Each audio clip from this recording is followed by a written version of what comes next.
안녕하세요. 리스도 별 소용 없던 남편과 살던 삶을 이혼해서 지금은 행복한 삶을 사는 40대 여성입니다. 20대 중반에 그 당시의 나이로 결혼했어요. 지금 생각하면 굉장히 후회스럽습니다. 하지만 그때 당시는 남편이 아니면 살 수 없을 것 같았고, 또한 어린 딸의 결혼을 막론하고 허락하지 않는 부모님으로 인해 더욱 애틋해져 결혼했습니다. 그때는 물론 물을 불고 가리지 않고 전과 남편과의 결혼을 강했어요. 왜 안 된다고 하면 더 하고 싶었습니다. 반대하면 절실해지잖아요. 그래서 부모님의 가슴에 못 박는다는 걸 알면서도 허락을 받지 않으면 밥도 안 먹겠고 회사도 가지 않겠다며 9채를 끌어들였어요. 그때 저는 작은 회사에 들어가는 새내기 신입사원이었는데 제가 끝장을 보지 않으면서도 하는 반항으로 인해 부모님은 결국 양손 양발 다 되셨고 울며 겨자 먹기 식으로 남편과의 결혼을 겨우 허락해 주셨어요. 지금 생각하면 얼마나 부모님께 힘들었는지 알 것 같고 흉정보를 낸 이제 남편과 결혼할 수 있다는 기쁨에 젖어 있었어요. 남편 또한 우리 부모님의 거부에 힘들어하는 시간을 보내다 보니 저보다도 더 기쁘게 결혼을 했죠. 그래서 이렇게 전에 제 나이 25살의 남편과 함께 저는 결혼했습니다. 남편은 당시 29살이었고 저희는 궁합을 보지 않았습니다. 서로를 매우 좋아했기 때문이죠. 하지만 결혼 생활은 순탄하지 않았습니다. 시부모님께서는 저를 좋아해 주셨지만 제 부모님은 남편을 반대하셨고 그 여파로 남편과 제 부모님 사이가 좋지 않았습니다. 오늘은 우리 엄마의 생신인데 남편은 집에만 있어요. 언젠가는 나와 반기셔서 좋은 날 기분 망치지 않길 바라며 오늘은 집에 있을게요. 일하잖아. 이제는 가족인데 언제까지 이러하게 할 거야? 그러지 말고 가자. 우리 집에 가서 밥 먹을 거 아니야? 몰라. 나도 그때 받은 상처가 너무 커서 그래. 라면 끓여 먹을 테니까 이따 집에 올 때 뭐라고 할 거냐? 내가 언제 올지 알고? 그리고 솔직히 내가 어렸을 때 반대했었던 거겠지? 자기한테 뭐라고 한 건 없는데. 도대체 뭐 때문에 그렇게 상처를 받는데? 내가 얼마나 더 몸을 써야 되는지 알았어? 나를 무시한 것 아닌가? 자기가 어려워도 내가 마음에 쓰면 그렇게 반대를 하셨어. 그리고 막말로 날 상처 주었던 것 미안했다고 사과도 안 함? 사과는 우리 부모님이 자기한테 사과까지 해야 돼. 됐어. 나 혼자 다녀올 테니까 라면을 먹던 똘똘 군도 날아서 해. 나 기다리지 말고. 그렇게 저는 부모님 생신, 어버이날, 명절까지 남편 없이 친정에 다녀야 했어요. 뭘 그렇게 상처를 받았다고 남편 앤 자기를 무시했다며 자기야말로 저희 부모님을 무시했고 저도 점차 그런 남편에게 더는 저희 친정 별로 말을 꺼내고 싶지 않았어요. 어차피 서로 기분만 나빠할 게 뻔했으니까요. 이번에도 도 혼자 왔어. 내 언니는 남편이 가까이 줄줄이 오는데 그이가 요즘 사업 때문에 바빠. 아버지의 생신 선물을 샀지만 그분이 못한다고 해서 대신 선물로 전해주겠다고 하셨어요. 아버지가 여기 계십니다. 방 104호에 감사의 인사를 전해주십시오. 사업을 하는 사람들은 바쁜 것이 가장 중요해요. 너도 백서 반을 놓지 말고 잘 챙기길 바래. 뭐야, 매번 그렇게 하지 않았어? 얼마나 큰 사업을 하느냐에 따라 매번 모여야 하는 게 달라져. 언니가 좀 이해해 줄 수 있지. 바빠서 그렇지. 모든 사람들이 백서방에서 마음도 편할 수는 없지만 그래도 해야 해. 오늘은 아버지의 생신인데 딸들이 그냥 툭이나 하면 안 될 것 같아. 그래. 오늘은 아버지 생신인데 우리끼리라도 즐겁게 지내자. 급하게 드러나온 국시 캔을 잊지 마. 아직도 그 순간을 떠올리면 마음이 아파와. 차라리 남편이 정말 바빴다면 좋았을 텐데 선물은커녕 부모님 용돈을 한 번도 주지 않았던 남편에게 나조차도 조금씩 사온한 마음이 쌓여갔어요. 결혼 초에는 부모님을 잘 대하면 상대방도 점차 나를 이해하게 되리라고 생각했었는데 1년이 지났고 2년이 지나도 남편은 변하지 않았어요. 그런데 오히려 제 마음은 변해버렸죠. 내가 이렇게 노력하는데 받은 상처를 얼마나 많이 겪었을지 사혼한 마음이 미움으로 가득 찼어요. 어쨌든 부모님은 제가 행복하길 바라시는데 남편의 좁은 마음이 한심스럽고 이 정도면 끝인 남자를 원하고 그리워했던 나 자신이 한심스럽게 되어 버렸어요. 그래서 생각이 좀 달라졌어요. 아무리 4살이나 된다 해도 궁합은 한 번 보는 게 좋겠다는 거예요. 모든 4살 차이가 우리 부부처럼 천생연분이 아닌 경우도 있으니까요. 그때는 당연히 저도 제 남편과의 관계가 운명이고 하나부터 10까지 2000까지도 맞지 않는 부분이 없다고 확신했었어요. 그리고 아주 보기 좋게 헛다리를 짚었다 왔죠. 신혼이라 말할 수 있는 그 시기를 넘기자 우리 부모님 일을 제쳐두고 남편과 나는 세상에 그렇게 안 맞을 수가 없었어요. 옷을 개는 방법이나 식사하는 방법 같은 정말 사소한 것부터 앞으로 어떻게 어디를 향해 살고 싶은지 하는 큰 방향까지 우리 부부는 맞지 않는 면이 더 있다는 것이에요. 많았습니다. 그래서 결혼 생활 내내 이해할 수 없었어요. 생각과 가치가 크게 다른데 우리가 서로를 천생연분이라고 생각했던 걸 어떻게 해석할지 궁금해졌습니다. 그래서 한번 남편에게도 물었을 때 남편은 정말 성이라도 없을 만큼 찾아보기 어려웠다고 대답했어요. 요즘에는 왜 이런 고민을 하는지 모르겠어요. 그때는 그랬고 지금은 아니라고 생각해요. 그럼 앞으로는 어떻게 할지 고민 중인데 말꼬리를 잡고 있는 것 같아 또 시작인 것 같아요. 그게 뭐가 중요해?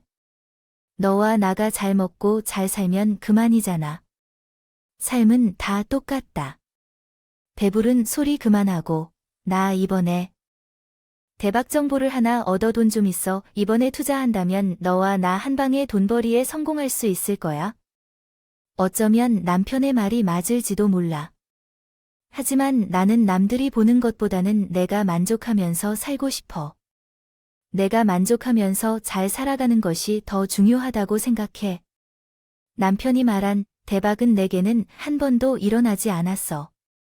남편과 살면서 대박을 본 적이 없다는 말이지. 내가 나 남편이나 손에 넣을 수 없는 꿈을 꾸고 있었어. 그리고 결혼 생활이 불행했던 또 다른 이유는 바로 나의 보수적인 시부모님이 시집살이를 반대했기 때문이야. 결혼 당시에는 남편과 마찬가지로 내 부모님이 당신의 아들을 반대했거나 나의 어린 나이 때문에 만족하지 않았어. 시부모님은 제대로 가르치지도 않고 날 시집으로 보내면서 일레스 기둥 같은 사고를 해서요. 지적을 받으면서 부모님은 나에게 무엇을 가르치려 하는 걸까요? 그렇게 질문하는 건 말이 안 되죠. 여기서도 바보가 아니라는 말을 하는 부모님이라 잘 지내기 힘들었어요. 결국 결혼 생활을 채우던 즈음에는 남편이랑 시부모님 누구하고도 잘 지내지 못했고 더구나 철없는 시누이라는 게 가장 문제였어요.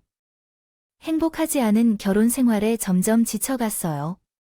시누이는 남편과 8살 차이가 나고 저희 부부보다 결혼도 일찍 했는데 가끔 카드값 부족하다고 남편한테 돈을 달라고 찾아왔어요.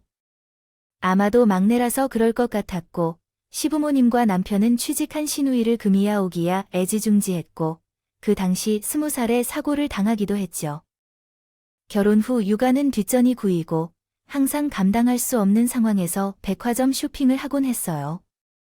그래서 한번 남편에게 시누이에게 돈을 주는 것을 그만두는 게 좋겠다고 말한 적이 있는데요. 남편은 저에게 화를 내며 이렇게 말했어요.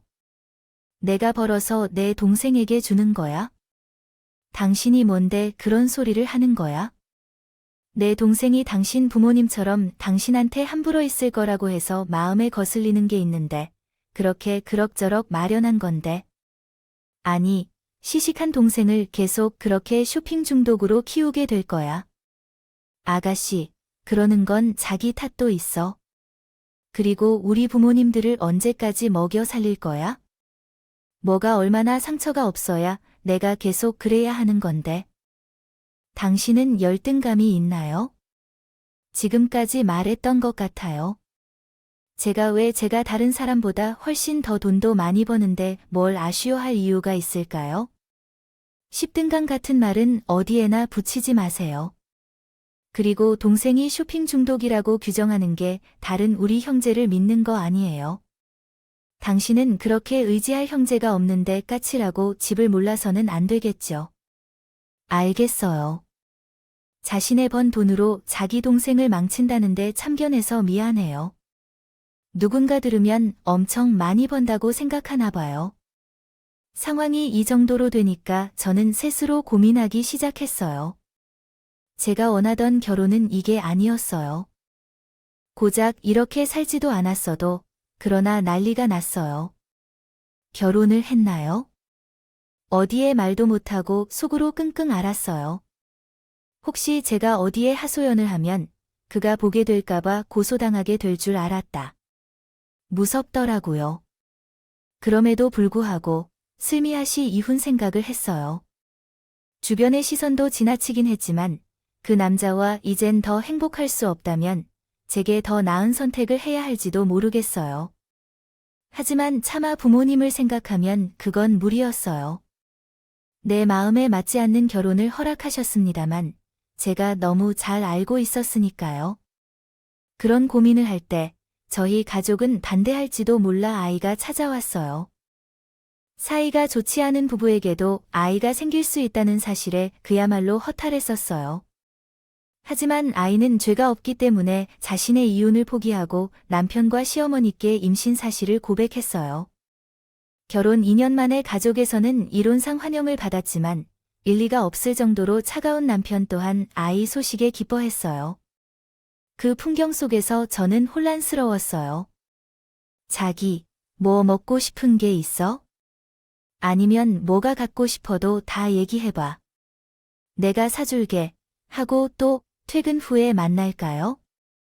자기가 좋아하는 영화도 보고 오랜만에 외식도 해보자 라고 제안한 결과 남편은 예전에 있던 것과는 다른 모습을 보이기 시작했어요. 그렇게 사랑했던 모습으로 돌아왔어요. 그리고 이 남자와 낸 미래가 없을 것 같다고 생각하며 마음에도 변화가 찾아왔는데 부부 사이가 예전처럼 좋아진 아이가 복덩이라는 생각이 절로 들었어요. 어쨌든 아이로 하여금 제와 남편의 사이가 좋아졌고 은근히 이를 시작으로 다른 문제들도 해결해 나가면 되지 않을까 희망하고 있었죠. 하지만 그것은 제 착각이었을세요. 남편은 아이가 생겨도 처가라면 여전히 멀리했죠. 제가 출산했을 때 아이를 보러 친정 부모님이 병원에 오시자고 하자 언제 도망갔는지 도통 모습을 보이지 않았어요. 그리고 나중에 오박중에 되자 전화로 우리 부모님이 왔느냐고 물으셨어요. 확인을 하는데 어이가 없었어요. 그래서 아이들 태어난 마당에 일 계속 할 거냐고 화를 했더니 남편의 시댁에 있었는지 시어머니가 전화를 뺐으며 이렇게 말씀하셨어요. 해가 오죽하면 그러냐. 그러게. 니네 부모님이 너무 하셨지. 나도 그렇다. 내 아들 자식은 내 부모님한테 보여주는 걸 싫어해서 다음에 우리 손주는 내 부모님한테 보여주는 일은 없었으면 좋겠다. 뭐라고요? 어머니의 제가 낳았어요. 그런데 왜 우리 부모님은 왜 선조 얼굴도 못 봐요? 개성이 백시잖아. 그리고 남은 칠가 왜 있는가? 모르겠죠. 여자는 원래 시지를 보면 친절하고는 남이 아니에요. 아, 그래요. 그런데 아가씨가 왜 남의 집에 그렇게 뻔뻔하게 오나요? 게다가 그 이는 왜 남의 카드까지 내주고 있죠? 뭐하니, 그건 애가 하는 일이지만 어린이니까 아무것도 모르겠죠. 됐고, 너, 내가 뭘 그렇게 따지니? 어른이 말씀하시면 그냥 네 하고 말아야지. 여자인 나도 너한테 질린다. 이에 정말 내로 남을 따로 없었어요. 그리고 자기도 실패한 것을 서둘러 인정하고 전화를 끊었고 한때 품었던 희망의 씨앗은 피어보지도 못하고 그렇게 패배했죠. 그리고 아이를 키우다 보니 시간은 의외로 빨리 흘렀어요. 아무것도 모르면 초보 엄마인지라. 정신이 하나도 없었고 게다가 딸은 한동안 아토피와 감기로 고생을 많이 했어요. 자신의 업무를 그만두고 딸이 그렇게 아픈 이유는 엄마가 제대로 챙기지 않았기 때문인 것 아니냐 하고 책임을 묻는 당신을 비난하는 거야. 하지만 당신은 아빠라고 말하는 건데 아빠는 물론 이위를 한 적도 없었고 최소한 한 번 극을 시켜본 적도 없잖아. 그런 업무는 엄마의 역할인데 그걸 내가 다 맡아야 한다는 거야. 당신은 집에서 아이를 키우고 집안 살림을 맡아야 하는데 이런 집안 모습이 어째 된 거야? 솔직히 참았지만 제가 일과 육아에 너무 바빠서 집안일을 제대로 못했던 것은 인정해야 했어요. 또한 말은 못하더라도 아이가 자주 아픈 상황 때문에 야근을 하는 대신 조기 퇴근하는 일이 많아요. 눈치도 보였고요. 그래서 아이만 생각해서 회사를 그만두기로 했어요. 자신이 먼저 돈을 벌려고 큰 소리쳤던 사람이라 엄마에게 생활비를 많이 내놔라고 하는 마음이었거든요. 그리고 미안하게도 아이를 위해 회사를 그만두고 보살피기 시작하자마자 기적적으로 아이의 건강이 회복되었어요. 그 덕분에 남편은 자신의 말이 맞지 않다고 비아냥거렸지만 아이가 아프지 않아서 엄마로서는 마음이 놓였어요. 한동안 아이가 주는 기쁨으로 행복한 시간을 보냈어요. 너무 빨리 크지 않았으면 좋겠고 많이 바랐어요. 하지만 1년이 흘러도 2년이 흘러도 그렇지 않았어요. 우려했던 일이 벌어졌어요. 이번 달 카드값이 왜 이렇게 많이 나왔을까요? 당시의 일에 대해 나 몰래 다른 곳에서도 쓰다니 그게 무슨 소리예요? 카드 내역을 보면 다 알 수 있어. 다 생활 비리죠. 자기 동생에게는 뭐라고 말해주지도 못하면서 함께 먹고 함께 쓰는 나에게 뭐라 하냐고요? 왜 자기 동생에게 사용하는 것은 아깝지 않고 내가 쓰는 건 아깝다고 생각하는 거야? 토도 또 시작됐네. 너는 왜 항상 죽자고 덤벼드는 거야? 어디서도 만큼 돌아오지 못하는 게 문제야. 망하겠어. 아무튼 카드값을 줄여야 해. 안 그러면 카드를 확 뺏긴다. 치사하고 추잡하다고 던지신다. 그 후로 다시 취업을 위해 노력했어요.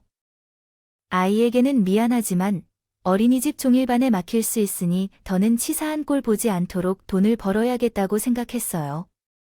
그리고 한참 구직 활동을 하고 있는데 지금 생각해도 심장이 쿵하고 내려가지 않던 일이 일어났어요. 신혜야, 엄마가 위암이래. 다행히 초기라고 해서 수술을 하셔야 한다고 해요. 아빠는 괜찮다고 하는데 나는 너무 무서워. 언니의 목소리는 심하게 떨리더라고요. 초기라고는 하지만 암이란 나도 머릿속이 하얗게 되더라고요.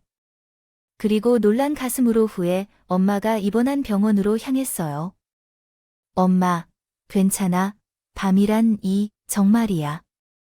엄마, 수술하면 괜찮을 거야. 아무 문제 없을 거야. 내가 애들한테 말 안 해도 된다고 했는데 네 아빠가 문제야. 네 언니 들어와서 내내 울다가 썼어. 나는 그냥 괜찮다고만 알려주면 될 거야. 우리 딸들이 너를 너무 좋아해서 그래. 엄마, 수술은 언제 받아? 다음 주에 괜히 올 필요 없어. 수술 시간은 짧지 않을 것 같아. 너 아직 어린 건데 엄마 괜찮아? 그러면 그때 나 백서방이나 백사방으로 와. 얼굴 못 볼 것 같아서 엄마가 보고 싶어. 엄마, 아들도 아닌데 뭐가 그리 보고 싶다고 해? 사위도 자식인데 당연히 보고 싶겠지. 큰 사위하고는 자주 뵐 수 있어서 괜찮은데 우리 막내 사위는 엄마한테는 손가락 아파하는 것 같아.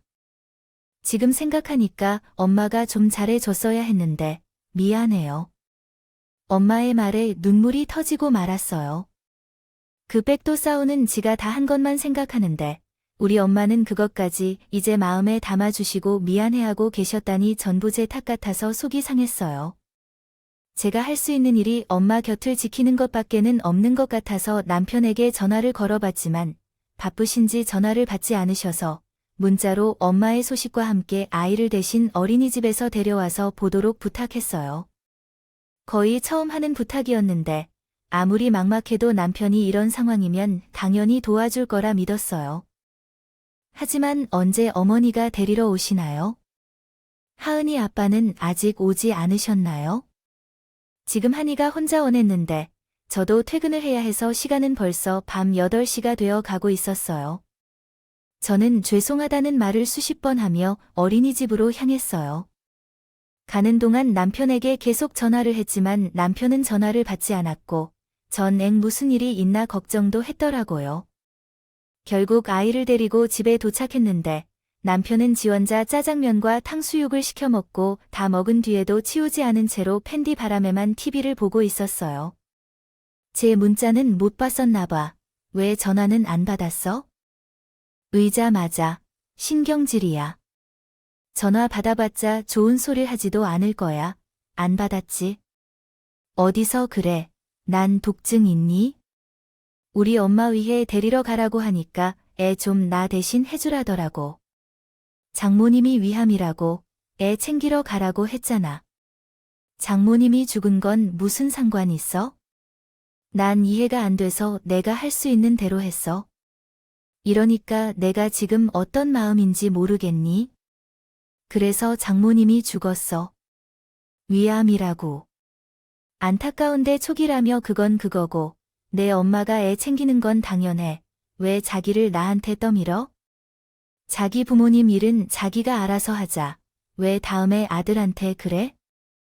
부탁이니까 너희 부모님의 사랑을 받으면 우리도 부모님을 챙기는 것이 좋을 것 같아요. 우리 부모님 걱정은 내가 맡겨도 돼. 서로를 이해하면서 살아가는 게 중요해. 내가 말한 대로 내가 너를 방해하지 않을 테니까 너희 마음에 드는 방법으로 해결하자. 내가 뭘 바라는 거냐고? 그럼 난 바라지 않을게. 그래도 바라는 게 있다면 미리 말해줘. 장모님의 의료비나 생활비는 내가 챙길 테니까 그런 핑계로 가족과 집안을 소홀히 하지 말고 문제를 만들지 말아줬으면 좋겠어. 가련하게 보이진 않았어. 나는 남편이 큰 소리치며 안방으로 들어가는 걸 보고 내가 너무 무력해지는 느낌을 받았어요. 더는 저 사람을 남편이라고 생각하지 않아야겠다고 다짐했고 또 다짐했어요. 아마 그때부터 저는 이미 그 사람과 이혼을 한 것과 다름이 없었어요. 정서적인 이평 상태였습니다. 그리고 저는 구직 활동과 엄마일병가, 너 그리고 아이돌 버는 것까지 저 혼자 했어요. 병과 노는 언니와 번갈아 가며 했고 2달 정도 이력서를 낳고 하면서 면접을 보러 다녔는데 감사하게도 한 중소기업에 입사할 수 있었어요. 다시 손으로 돈을 벌 수 있다는 생각에 얼마나 기분이 좋던지. 그러나 예상했던 대로 남편과 시댁이 제 취직을 반기지 않았어요.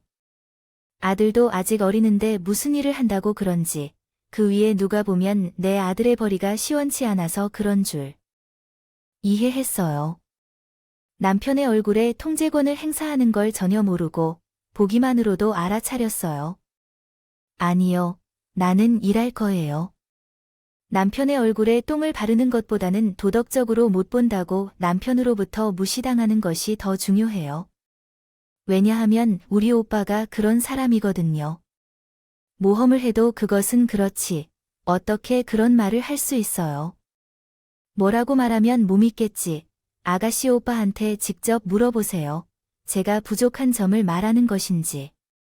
아가씨 오빠는 아가씨의 카드값을 내는 증거라고 생각하니까 아깝다고 생활비를 사용하는 돈은 정말 아까워요. 이제 그만해요. 내가 그런 말을 한 적이 언제 있었나요? 당신은 환상소설을 쓰는 게 좋겠어요. 자기 생각해서 일하지 말라고 가르치는 것은 속이 베베 꼬여서 알았어요. 대단한 돈을 마음껏 쓰시고 대신 나는 다음 달부터 생활비를 주지 않겠다고 했어요. 잘난 당신은 월급으로 해결하면 끝이지요. 지금도 명확히 기억해요. 남편의 말에 희죽희죽 웃어서 어떤 시어머니와 신부의 얼굴을 떠올렸어요. 그리고 듣지 않는 척하고 보지 않는 척하는 시아버지의 태도까지. 알겠다, 고 했어요. 그때부터 시댁에 가지 않았을 뿐만 아니라 남편의 밥이나 빨래도 하지 않았어요. 생활비까지 내놓지 않는 사람의 일은 제가 할 필요가 없다고 생각했거든요. 그 정도까지 왜 이혼을 하지 않고 살아야 하냐고 생각했어요. 그렇게 생각하실 수 있어요. 저 또한 이런 방식으로 해야 한다고 생각했으니까요. 그렇게 말씀하신 것은 1000번이나 10,000번이나 맞다고 생각합니다. 그런데 엄마는 아빠를 싫어하고 왜 환희와 은혜가 그렇게 모이는지 이해가 안 돼요.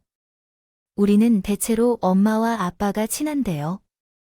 하은이는 아빠를 좋아해. 하은이는 아빠라는 말 때문에 이상한 모습을 보여서 이렇게 서류를 다 써놓고도 남편에게 건네지 못했어요. 새끼가 뭘 했다는 거야? 내 새끼가 뉴스에 나오는 모습을 보는 건 못 참아요. 그렇게 매번 결심이 꺾이면서 살아요. 그동안 저희 부부는 한 집에서 살지만 각자의 방을 써서 남과 비슷하게 지내요. 이게 다행인지 아닌지는 잘 모르겠네요. 저희 부부는 서로의 무관심을 점점 익숙해지고 편안해졌어요. 그런 가운데 저희 엄마는 수술을 잘 마치고 퇴원 후 통원 치료를 받으면서 재발을 막기 위해 식단과 생활 습관을 개선하며 노력하는 시간을 가졌습니다. 저는 내내 열심히 일을 하면서 언젠가 아이가 제 결정을 이해하고 받아들일 수 있는 나이가 되었을 때 독립을 선언하겠다고 다짐했었어요. 다짐한 대로 이후 명절이나 기타 날에 시댁에 방문하지 않았어요. 시어머니와 처남은 저를 매우 나쁜 사람으로 여기며 욕을 했지만 남편이 우리 집에 대해 그랬던 것처럼 저 또한 동일하게 행동하기로 마음먹었습니다. 별로 신경도 쓰지 않았어요. 그러니 세상 그렇게 편할 수 없더군요. 그렇게 각자의 시간이 흘렀어요. 딸아이는 초등학교 5학년이 되었고 저희 엄마는 다행히 완치 판정을 받았어요. 그리고 저는 회사에서 어느 정도 인정을 받아 예전보다 훨씬 좋은 대우를 받으며 일을 했어요. 덕분에 남편과는 패배면 되면서 그럭저럭 지낼 수 있었어요. 이것도 익숙해져가는 무슨 일인지 남편에게서 먼저 연락이 왔어요. 거의 5년 만인 것 같네요. 난데 민영이랑 지금 당신 회사 근처에 있어서 할 말이 좀 있는데 만날 수 있을까? 무슨 얘긴데 회사까지 찾아와서 그냥 전화로 하면 안 돼. 그러지 말고 같이 점심 먹자. 점심 시간까지 기다릴게. 아니요.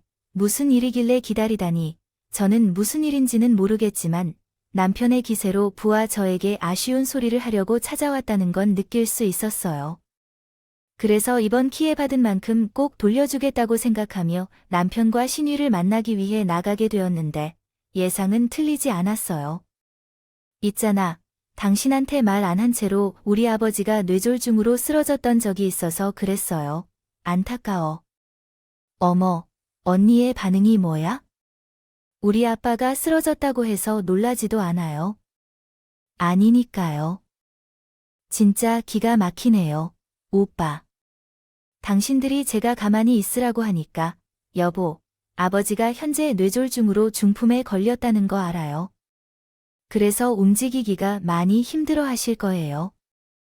그래서 솔직히 말하자면 병과를 돌보는 사람이 필요해. 당신이 있으니까요. 당신이 좀 도와줬으면 좋겠어. 뭐, 지금 나한테 무슨 일을 시켜도 어머니도 계시고 여자친구도 있고, 당신도 있은데 남의 자식인 내가 왜 그걸 해야 하죠? 언니 정말 서운하겠네요. 이런 상황에서는 가족끼리 함께 모이는 게 좋겠죠. 저는 추가할 게 없는 이니라 억지로 할 순 없겠지만 자주 오겠습니다. 그러니까 언니 좀. 여자친구, 이런 때가 바로 출가 외인 거예요. 또 누가 누구를 도와줄 거예요? 아버지께서 아가씨를 보실 때 아닌가요? 그리고 그 당시에는 엄마가 일로서 나에게 무엇이라고 말씀하셨나요? 각자 부부는 각자 알아서 하는 거라며 당신이 그 잘난 입으로 자신이 번 돈을 보태며 병원비 한 푼도 내지 말라며 뻔뻔하게 말하셨어요. 지금 나에게 돈을 아니라 아버님의 병원 간호를 해주라고 시키셔도 싫어합니다. 남의 소중한 딸에게 그런 일을 왜 지시하십니까? 미안하십니다. 이런 상황이 발생할 것으로는 그때는 몰랐습니다. 하지만 그래도 지금 이 순간에 꼭 이렇게 해야 한다고 생각하십니까? 제 속이 가늠할 수 없는 지금 내 속에 어떤 것이 있을지 관심이나 있었습니다. 아무튼 나는 남의 사업에 관심 없으니까 돌아가기로 했다. 그대로 회사로 돌아왔어요. 그러자 어떻게 소식이 빠른지 시어머니는 전화로 성질 좀 없는 성질이라며 하셨고, 저는 남의 손에 맡기지 말고 직접 해야 한다고 어머니 남편에 대해 이야기했는데 전화를 끊었어요. 퇴근하고 집에 돌아가니 짐가방 하나가 놓여 있고 그 짐가방은 제 것이었어요. 내가 무슨 소리 하고 군소리 하지 말고 그거 들고 우리 집으로 가자. 내 식구는 내가 챙겨줄 테니 어머니는 이것이 아니라고 하셨어요. 지금 아버님은 병원 간호하기 싫다고 하시는 거예요. 뭐, 너야말로 크로키시하고 지평을 관양해야 해. 하기 싫으니 아등바등 당연히 실처에 뿌릴 테니 만약에 아가씨가 아가씨씨 아버지 씻기고 수발된다고 생각해 보세요. 어머니는 좋으세요? 뭐야, 이게 요즘 아주 개발하셔서 내 심이 우선지를 몰라. 내가 요게 네 버르장머리를 고쳐놓고 말 거야. 그렇게 시어머니 팔을 걷어붙였어요. 그리고 서로 머리채를 잡고 한바탕 싸움이 벌어졌고 뒤늦게 남편이 들어와서 말리면서 싸움은 멈췄는데 이 모습을 모두 지켜본 딸아이가 몰래 울고 있더라고요. 이런 꼴을 보여주려면 여태 참아왔던 것이 아니었는데 그래서 저는 결심했어요. 그동안 꺼내지 못했던 이혼 서류를 마침내 말해주신다고 하니까 지금 우리 아버지가 병원에서 치료받기를 원하지 않는다는데 당신이 정말 그런 사람인가요? 웃음을 참지 마세요. 이번에는 얼마나 참아야 했는지 알 수 없어. 당신이 참다가 지쳤다면 어떨까요? 그렇지만 처음부터 잘해야 합니다. 때론 불이익을 받을지도 모르니까 말이죠. 잘 했습니다. 내 식구들에게 상처받아서 그렇다고 하니까 당신의 부모님의 행동으로 말이죠. 몇 번이나 일을 했는데도 왜 상처를 받지 않을까요? 그러게 어머니와 아버지로부터 잘 받았다면 흔들릴 수도 있지 않았을까요? 또 처음부터 강요를 받는 것이 맞았을까요? 며느리로서 돌아와서 이 사람은 남편 노릇을 하는 사위이자 아버지의 역할을 담당하고 있습니다. 아직 그런 책임에 익숙하지 않은데도 왜 이 모든 일들을 다 해야 하는 걸까요? 저도 쉽지 않습니다. 하지만 그렇게 말하던 차에 감사하게도 제 대신 짐가방을 들어주셨습니다. 그래서 딸과 함께 친정으로 왔어요. 제 사정을 모두 이해하신 우리 부모님들은 말았을 정도로 속상해하셨고 괜히 자신들이 결혼을 반대했기 때문에 이런 상황이 왔다고 자책도 하셨지만 나에게는 그러지 말라고 했어요. 뭐든 간에 남편과 그 집 사람들은 분명히 다른 이유로 똑같이 했을 거라는 생각을 했기 때문이죠. 그래서 딸에게 솔직하게 이야기했어요. 아빠와 엄마가 함께 할 수 없게 된다고요. 없다는 말을 들으니 그러자 제 걱정과 달리 다른 어른다운 나에게 이렇게 말했어요. 나도 엄마와 아빠가 서로 사랑하지 않는다는 것을 알고 있었어. 그리고 엄마와 아빠가 힘들어 보여서 무서웠고 그래서 나는 엄마의 선택을 존중하고 엄마가 행복해하면 좋겠다고 했어. 그 말에 눈물이 나기도 했어. 딸로서 고마운 마음과 미안한 마음이 들었어요. 하지만 어린 딸보다 못한 남편은 자기가 왜 이유를 주겠느냐며 이혼을 거부했고 언니의 도움으로 변호사를 통해 이혼 소송을 하게 되었는데 이렇게 어려운 시기가 있었지만 포기하지 않았어요. 이혼 역시 결혼을 간절히 바랐었기 때문에 결혼 생활 동안 받았던 서운함과 부당함에 대한 보상을 얻었습니다. 남편은 억울하다며 노력했지만 법 앞에서는 소용이 없었습니다.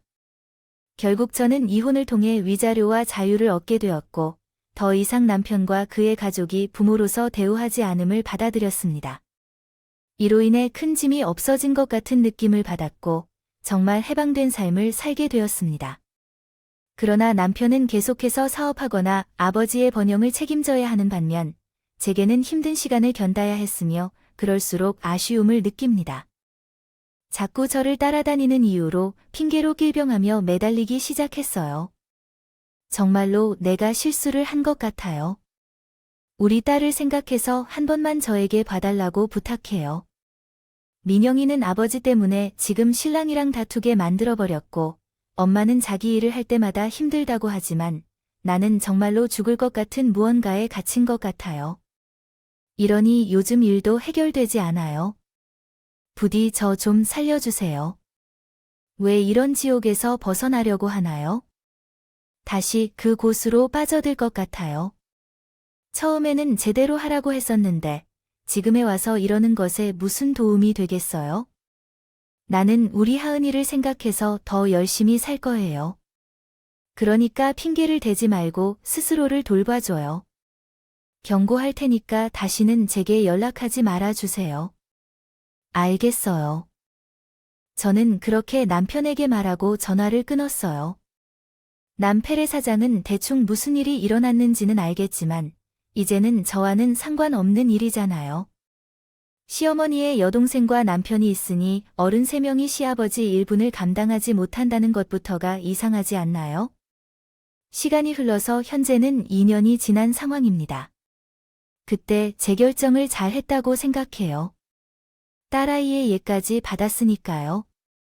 그리고 현재는 딸아이가 고등학교에 입학을 해서 자기 앞날을 잘 꾀하는 것을 보면서 얼마나 잘할 수 있다는 것을 느끼고 있어요. 그 어렵다는 과학고도 스스로 힘으로 들어갔어요. 스스로 자기의 삶을 잘 챙기고 점점 더 잘한 딸을 보니 참 대견하고 뿌듯해요. 이후에 좋은 계기가 있었어요. 이직을 하여 현재는 제법 높은 연봉을 받으면서 능력을 인정받고 있습니다. 덕분에 딸을 걱정 없이 키울 수 있었고 부모님을 효도하며 이제야 비로소 제가 원했던 만족스러운 삶을 살아가고 있습니다. 그러나 남편은 결국 하던 사업이 어려워져 다른 회사로에 옮겨가야 했고 여전히 가족들을 부양하느라 힘들어하고 있는 것 같아서 그의 삶도 쪽팔린다는 마음이 들어요. 언제는 인간 대 인간으로 생각하면서 남편과 같은 실수를 하지 않기 위해 노력하고 있습니다. 만일 운명의 변화가 찾아온다면 따뜻한 마음이 함께 돌아왔으면 좋겠습니다. 저희 이야기를 들어주셔서 감사합니다. 감사합니다. 서로 존중하며 좋은 사람들과 함께하는 오늘이 되셨으면 좋겠습니다. 여러분, 사연 댓글에 응원과 현명한 조언을 부탁드립니다. 좋아요와 구독은 제게 큰 힘이 됩니다. 오늘도 좋은 일 가득하세요.